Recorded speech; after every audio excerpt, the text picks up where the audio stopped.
Hi everyone, ಅನನ್ಯ ಕ್ರಿಯೇಷನ್ಸ್ಗೆ ಸ್ವಾಗತ. ಇವತ್ತು ನಾನು ಶೀತ ಮತ್ತು ಕೆಮ್ಮಿಗೆ ಮನೆಯಲ್ಲೇ ಚಿಕ್ಕ ಮಕ್ಕಳಿಂದ ದೊಡ್ಡವರ ತನಕ ಹೋಮ್ ರೆಮಿಡಿ ಯಾವ ರೀತಿ ಮಾಡೋದು ಅಂತ ತೋರಿಸ್ಕೊಡ್ತಾ ಇದ್ದೀನಿ. ತುಂಬ ಸಿಂಪಲ್ಲು, ಹಾಗೆಯೇ ತುಂಬ ಫಾಸ್ಟಾಗಿ ಕೂಡ ಇದು ಕ್ಯೂರ್ ಆಗುತ್ತೆ. ಇದನ್ನು ಯಾರು ಬೇಕಾದರೂ ಮನೆಯಲ್ಲಿ ಈಸಿಯಾಗಿ ಮಾಡ್ಕೊಬೋದು. ನಾನಿಲ್ಲಿ ಏನೇನು ತೊಗೊಂಡಿದ್ದೀನಿ ತೋರಿಸ್ತಾ ಇದ್ದೀನಿ. ತುಳಸಿ ತೊಗೊಂಡಿದ್ದೀನಿ, ನನಗೆ ಕಪ್ಪು ತುಳಸಿ ಸಿಕ್ಕಿದೆ. ತುಳಸಿ ಯಾವ್ದು ಬೇಕಾದರೂ ಆಗುತ್ತೆ. ಹಾಗೆ ಇದು ದೊಡ್ಡ ಪಾತ್ರೆ ಅಂದ್ಬಿಟ್ಟು ಇದನ್ನು ನಾವು ಪಾಟಲ್ಲಿ ಕೂಡ ಬೆಳ್ಕೊಬೋದು. ಈ ರೀತಿ ಎಲೆಗಳಿರುತ್ತೆ.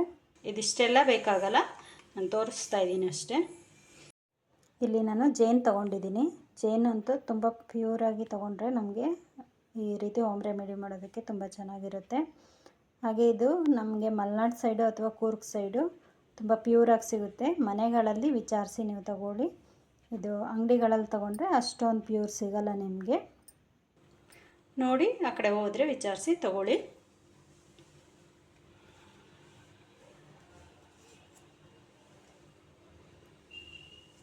ಹಾಗೆ ಒಂದೇ ಒಂದು ಎಲೆ ದೊಡ್ಡ ಪತ್ರೆ, ಹಾಗೆ ತುಳಸಿ ಒಂದು 3ರಿಂದ 4 ಎಲೆ. ಚಿಕ್ಕ ಮಕ್ಕಳಿಗೆಲ್ಲ, 1 ವರ್ಷದ ಮಕ್ಕಳಿಗೆಲ್ಲ 1-2 ಎಲೆ ಸಾಕು. ಇದು ತುಳಸಿ. ದೊಡ್ಡ ಮಕ್ಕಳಾದರೆ 3-4 ವರ್ಷ ಮಕ್ಕಳಿಗೆಲ್ಲ ಆದರೆ 1-4 ಎಲೆ ಆ ರೀತಿ ಯೂಸ್ ಮಾಡ್ಬೋದು. ನಾನು ಈ ಎಲೆನ ವಾಶ್ ಮಾಡ್ಕೊತಾ ಇದ್ದೀನಿ. ಚೆನ್ನಾಗಿ ವಾಶ್ ಮಾಡ್ಕೊಳ್ಳಿ. ದೊಡ್ಡ ಪತ್ರೆ ಎಲೆನ ವಾಶ್ ಮಾಡ್ತಾ ಇದ್ದೀನಿ. ಹಾಗೆ ಈ ತುಳಸಿನೂ ಕೂಡ ವಾಶ್ ಮಾಡ್ಕೊತೀನಿ ಚೆನ್ನಾಗಿ. ಓಕೆ, ಇವಾಗ ನೆಕ್ಸ್ಟ್ ನಾನಿಲ್ಲಿ ಸ್ಟವ್ ಹಚ್ಕೊತಾ ಇದ್ದೀನಿ. ಸ್ಟವ್ ಹಚ್ಕೊಂಡು ಒಂದು ಕಬ್ಬಿಣದ ಬಾಣಲಿನ, ಇದು ದೋಸೆ ತವ ಕಬ್ಬಿಣದ್ದು. ನಿಮ್ಮ ಮನೇಲಿ ಕಬ್ಬಿಣದ್ದು ಇದ್ದರೆ ಕಬ್ಬಿಣದ್ದು ಯೂಸ್ ಮಾಡಿ, ಇಲ್ಲಾಂದರೆ ಬೇರೆದನ್ನು ಬೇಕಾದರೂ ಯೂಸ್ ಮಾಡ್ಕೊಬೋದು. ಕಬ್ಬಿಣದ್ದು ತುಂಬ ಒಳ್ಳೆಯದು. ಓಕೆ, ಇವಾಗ ತವ ಸ್ವಲ್ಪ ಬಿಸಿಯಾಗಿದೆ. ಎಲೆನ ಈ ರೀತಿ ಇಡೋಣ.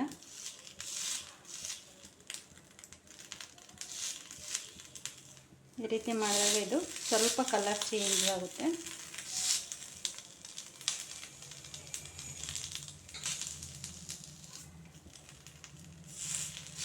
ನೋಡಿ, ಈ ರೀತಿ ಆಗಬೇಕು ಎಲ್ಲ ಕಡೆ. ಎಲೆ ಇದು ದೊಡ್ಡದಾಗಿದೆ, ಹಾಗಾಗಿ ಒಂದೇ ಸಾಕಾಗುತ್ತೆ. ನಿಮಗೆ ಎಲೆ ಚಿಕ್ಕದಾಗಿದ್ದರೆ ಇದು ದೊಡ್ಡ ಪಾತ್ರೆಯಲ್ಲ 1-2-3 ತಗೊಳ್ಳಿ.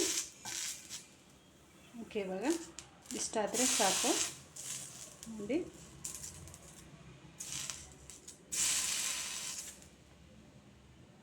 ಇದನ್ನು ಆರೋದಕ್ಕೆ ಬಿಡೋಣ.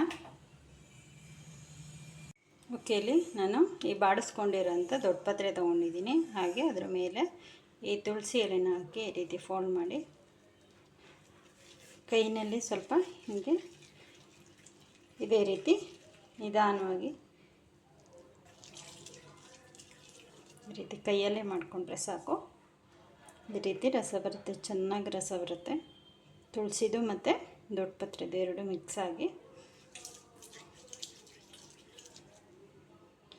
ಇದನ್ನೇನರಲ್ಲೂ ಕುಟ್ಟಿ ರಸ ತೆಗಿಬೇಕಂತೇನಿಲ್ಲ, ಈ ರೀತಿ ಕೈಯಲ್ಲೇ ತಕ್ಕೊಬೋದು.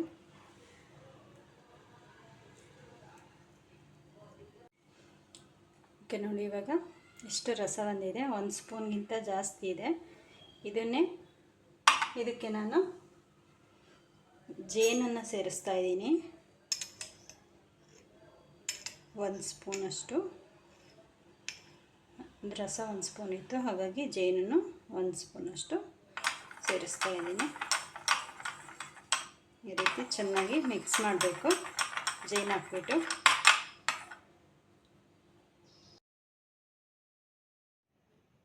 ಓಕೆ, ಇದನ್ನು ಇವಾಗ 1 ವರ್ಷದ ಒಳಗಡೆ ಮಕ್ಕಳಿಗೆಲ್ಲ 1/4 ಟೀ ಸ್ಪೂನಷ್ಟು 1-2 ಟೈಮ್ಸು ಕೊಡ್ಬೋದು. ಹಾಗೆ ವರ್ಷದ ಮೇಲ್ಗಡೆ ಮಕ್ಕಳಿಗೆಲ್ಲ 1/2 ಟೀ ಸ್ಪೂನ್ ಕೊಡ್ಬೋದು. ಹಾಗೆ 2 ವರ್ಷ 3 ವರ್ಷ ಮೇಲ್ಪಟ್ಟವ್ರಿಗೆ, ದೊಡ್ಡವ್ರಿಗೂ ಕೂಡ ತೊಗೋಬೋದು. ಇದನ್ನು 1 ಟೀ ಸ್ಪೂನಷ್ಟು ಬೆಳಗ್ಗೆ ಸಂಜೆ 2 ಟೈಮು ತೊಗೊಬೋದು, ದೊಡ್ಡವರು ಕೂಡ. ಇದರಿಂದ ಯಾವುದೇ ಸೈಡ್ ಎಫೆಕ್ಟ್ ಕೂಡ ಇಲ್ಲ. ಓಕೆ, ಇದು ಮನೆಯಲ್ಲಿ ಶೀತ ಅಥವಾ ಕೆಮ್ಮಾದರೆ ನೀವು ಕೂಡ ಒಂದು ಸಲ ಟ್ರೈ ಮಾಡಿ, ತುಂಬ ಇಷ್ಟ ಆಗುತ್ತೆ. ತುಂಬ ಬೇಗ ಕೂಡ ಶೀತ ಕೆಮ್ಮು ಯಾವುದೇ ಸಿರಪ್ ಹಾಕ್ದೇ ಕಡಿಮೆ ಆಗುತ್ತೆ. ಹಾಗೂ ಕಡಿಮೆ ಆಗಲಿಲ್ಲ ಅಂದರೆ ನೀವು ಡಾಕ್ಟರ್ ಶಾಪಿಗೆ ತೋರಿಸ್ಬೋದು. ಸ್ವಲ್ಪ ಶೀತ ಆದಾಗೆಲ್ಲ ಡಾಕ್ಟರ್ ಶಾಪಿಗೆ ಹೋಗೋ ಅವಶ್ಯಕತೆ ಇಲ್ಲ, ಈ ರೀತಿ ಮನೆ ಮದ್ದನ್ನೇ ಮಾಡ್ಕೊಬೋದು. ಓಕೆ, ಈ ವಿಡಿಯೋ ಇಷ್ಟ ಆಗಿದರೆ ಲೈಕ್ ಮಾಡಿ, ಶೇರ್ ಮಾಡಿ, ಹಾಗೆ ಸಬ್ಸ್ಕ್ರೈಬ್ ಮಾಡ್ಕೊಳ್ಳಿ. ಬೆಲ್ ಐಕನ್ನ ಕ್ಲಿಕ್ ಮಾಡಿ. ನಾನು ಹಾಕೋಂಥ ಪ್ರತಿಯೊಂದು ವಿಡಿಯೋನೂ ನಿಮಗೆ ನೋಟಿಫಿಕೇಷನ್ ಆಗ್ತಾ ಇರುತ್ತೆ. Thank you for watching. Thank you.